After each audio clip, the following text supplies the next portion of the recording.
Blessed be the God of Abraham, Isaac, and Jacob, the one true God, our Heavenly Father. Praise to Jesus Christ, the one Lord and King of Kings.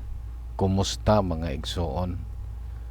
Dalaygon ang Dios nga siya nagahatag kanato kahigayunan nga makadungog na usab sa mga pulong sa Dios nga nasulat sa Biblia. So akong mga pagampo nga ang balaang Espiritu Santo magapamuhat kanato karon, magpakunsad sa iyahang langit nung kaalam o pagpanabot labi na kanako nga magapaambit kaninyo sa iyahang mga pulong. Tinguha nako nga himaya ang Dios sa akong kinabuhi. Ug aniya karon mga kaigsunan atong andamon ang atong Biblia nga mao'y sandiganan o basihanan sa ato ang pagtuo. So dinhi ang atong topic karon, ang gingharian ni Kristo. So tan-aw na to ang Biblia kung unsay giingon mahitungod sa gingharian ni Kristo. So kinahanglan bang iwali ang gingharian? So tataw kayo sa Biblia mga ikigsunan nga nagaingon sa Lucas 9:60. Subalit sinabi ni Jesus sa kanya, hayaan mong ilibing ng mga patay ang kanilang mga sariling patay, subalit para sa iyo humayo ka at ipahayag mo ang kaharian ng Diyos. So gikinahanglan usab nga iwali ang gingharian sa Dios kay muuman kini ang pinakauna og katapusang mensahe nga gitawag og ebanghelyo sa gingharian. So ang atong topic gingharian, nanggaling ito sa dalawang salita nagikan ni sa duha ka pulong king and dome, which means domain of a king, a certain place governed by a king. Mo naibot pasabot sa pulong kingdom ug gingharian. So we must believe God, kinahanglan mo tuo ta sa Dios mga kaigsunan. So unsa may giingon sa Dios, Salmo 132:13-14, for the Lord has chosen Zion, he has desired it for his dwelling. This is my resting place for ever and ever. Here I will sit enthroned. So klaro kay mga kaigsunan nga ang pangalan diay sa gingharian sa Dios, siya'y gapili mao ang Zion. Una, ang Dios mismo nagtukod sa Zion mga kaigsunan. For the Lord build up Zion and appear in his glory, according to Psalms 102:16, no? So matod pa sa Isaiah 14:32, what shall one then answer the messengers of the nation? That Jehovah has founded Zion, and the poor of his people shall trust in it. So dili di ay si Pipito Indos mo'y gatukod sa Zion. Ang atong Dios nga gamhanan mao'y gatukod sa Zion mga kaigsunan. Sa dihang gitukod niya ang Zion, iyahang gibutangan og hari. Psalms 2:6, on Zion my sacred hill, he says, I have installed my king. So dili angay nato baliwalaon ang mga pulong sa Dios nga iyang gisulat mga igsoon, no? Sa Tagalog, gayon may inilagay ko ang aking hari sa aking banal na bundok ng Sion.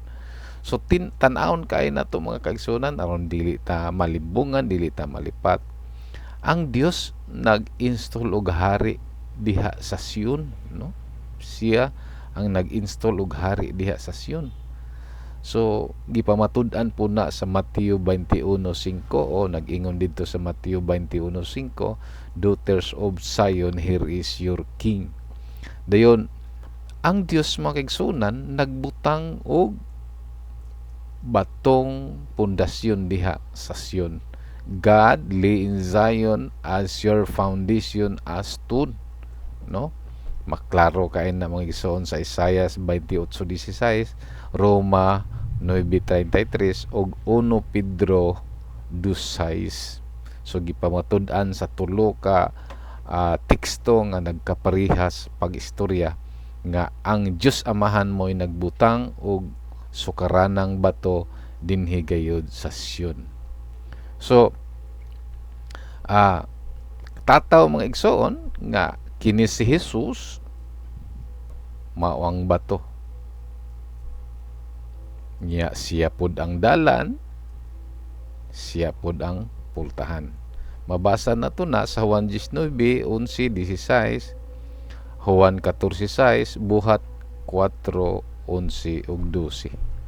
So si Kristo di ay kining bato nga gihisgutan nga gipaluna sa Dios diha sa Sion, ug matud pa sa buhat 4, 11 ug 12, wala nay laing ngalan nga gikahatag sa silong sa langit nga makaluwas sa tao kana rang Hesus, mga kaigsuonan, nga bato ingon nga bugtong sukaranan sa Sion. Okay? So matod pa sa Salmo 125:1, those who trust in Yahweh o Jehovah o the Lord are as like as Mount Zion, which can't be moved but remains forever. Ang nagasalig sa Dios mahisama sa bukid sa Sion nga dili matarog o magapabilin hangtod sa kahangturan. So dinhita mo tuo sa Dios, mga igsoon, no? Matod pa sa Hebrehanon 12:22, but you have come to Mount Zion, atong idritso sa 28, therefore since we are receiving a kingdom that cannot be shaken, let us be thankful and worship God. So meaning to say nga ang gingharian sa Dios ang ngalan Zion, o magpasalamat kita kay nakadawat kita ini nga gingharian nga dili matarog, ug simbahon ta ang Dios, mga igsoon. So adunay mga pagpadayag sa gingharian ni Kristo, mga kaigsoonan, kinahanglan atong masabtan. Ang pinakaunang pagpadayag sa gingharian ni Kristo mao kining diha sa Sion, ingon nga siya kaliwat ni David. Siya mismo miingon sa pinadayag nga ako si Jesus ang kaliwat ni David. Mohinungdan nga sa Salmo 2:6, gibutang siya ingon nga hari sa Sion. O muna, mga kaigsunan, og sa Lucas 1:33, ang iyang gingharian dili magpabilin hangtod sa walay katapusan. Dili nato saipon ang pag-ingon, mga kaigsunan, nga ang gisulti sa balaang kasulatan sa ubang sitas nga ingon didto nga kuhaon ko kaninyo ang gingharian ug ibalhin sa nasod nga mabungahon. Wala kana gibalhin sa nasod nga geographical nation, gibalhin kana sa katawhan. So ang iyang gingharian walay pagkatapos, og siya magahari sa balay ni Jacob, og ang iyang og sa gihapon, og ang iyang gingharian walay katapusan, og daghan na ang nanagsulod niini, mga igsoon. Okay, asa man dapit mabasa? Lucas 16:16, sukad nga giwali ang gingharian, daghan na ang nanagsulod niini, mga kaigsuonan. So karon adto ta sa ikaduhang hugna sa gingharian. Ang ikaduhang hugna sa gingharian, mga igsoon, kining gitawag nga naa sa sulod ninyo. The kingdom of God is within you. Nganuman, mga kaigsuonan, matud pa sa Lucas 17:21, kung dunay miingon nga tuwa didto tuwa diri na dinhi, ayaw mo pagtuo, kay ang gingharian sa Dios naa sa sulod ninyo. So ambot pasabot anang nasa sulod ninyo diha sa atong pagtuo. Nganumang nahitabo man kini, mga igsoon, nahitabo kini tungod kay nagmagahi man ang Israel niadtong panahon na, o gihatag kini sa dihang nagmagahi sila, gihatag kini gingharian ngadto sa tanang mga tao nga mituo.